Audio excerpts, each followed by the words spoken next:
আসসালামু আলাইকুম সবাইকে সবাইকে ঈদ মুবারক।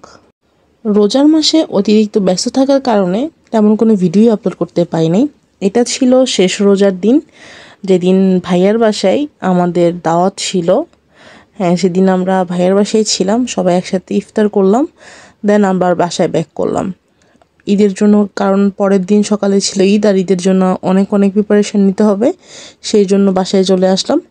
যদিও এর আগে কয়েকবার দাওয়াত খাওয়া হয়েছে, কিন্তু এটা ছিল লাস্ট, সেই জন্য চিন্তা করলাম যে ওকে একটু ভিডিও করে রাখি, পরে যদি সময় হয় আমি শেয়ার করব আপনাদের সাথে। তো যাই হোক, এখানে ভাবি রোজা রাখার পরেও অনেক কিছু বাহির থেকে আনাইছে এবং নিজে কষ্ট করে অনেক কিছু বানাইছে। আমি যাওয়ার পর আমাকে তেমন কোনো কিছুই করতে দেয় নাই, তেমন কি আমি কিছুই করিনি, জাস্ট খাওয়ার জন্য গেছি। যাই হোক, আর এই শরবতটা ছিল আমার ভাইয়ার একদম বেস্ট একটা শরবত। এটা ভাইয়া নিজের হাতে বানায় আর এত মজা হয়। আর আমার কাছে মনে হয় এইটাই হলো বেস্ট মহব্বত শরবত। মানে ইন্ডিয়াটা তো ফার্স্ট, যদি বাংলাদেশে আমি খাইয়া থাকি বাইরে, এটা হলো যে একদম বেস্ট। আর যাই হোক, আলহামদুলিল্লাহ 30টা রোজাই কমপ্লিট করছি পরিবারের সাথে।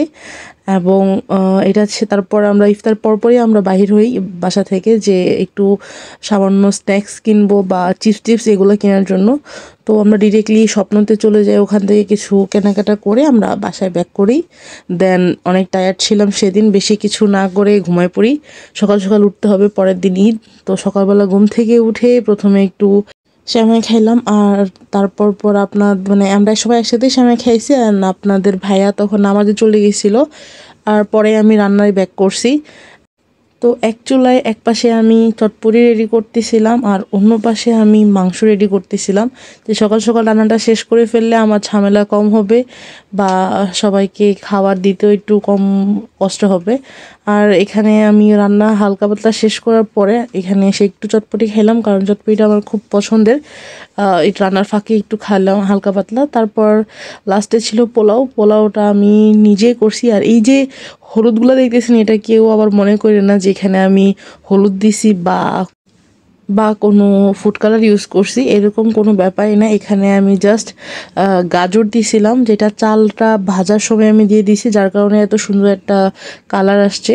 তো যাই হোক, তো আরও কিছু ডিম সিদ্ধ করা লাগবে, যেহেতু গেস্ট আসবে, তো সেই জন্য আমি ডিম সিদ্ধ দিয়ে তারপর হলো যে আবার চিকেন ফ্রাইগুলোকে রেডি করতেছিলাম। আর সেদিন ঈদের দিন মেনু ছিল চিকেন ফ্রাই ছিল, গরুর মাংস ছিল, তারপর ছিল বেগুনি ছিল, সেমাই ছিল 2 রকমের, আর চটপটি ছিল। এগুলাই ছিল ঈদের দিন আমাদের মেনু। আর এখানে এই যে লাস্ট অফ অল একদম গরম গরম আমি চিকেন ফ্রাইগুলোকে রেডি করে দিচ্ছিলাম। এটা চিকেন ফ্রাই না, আমি একটু তান্দুরি টাইপের করি আর কি।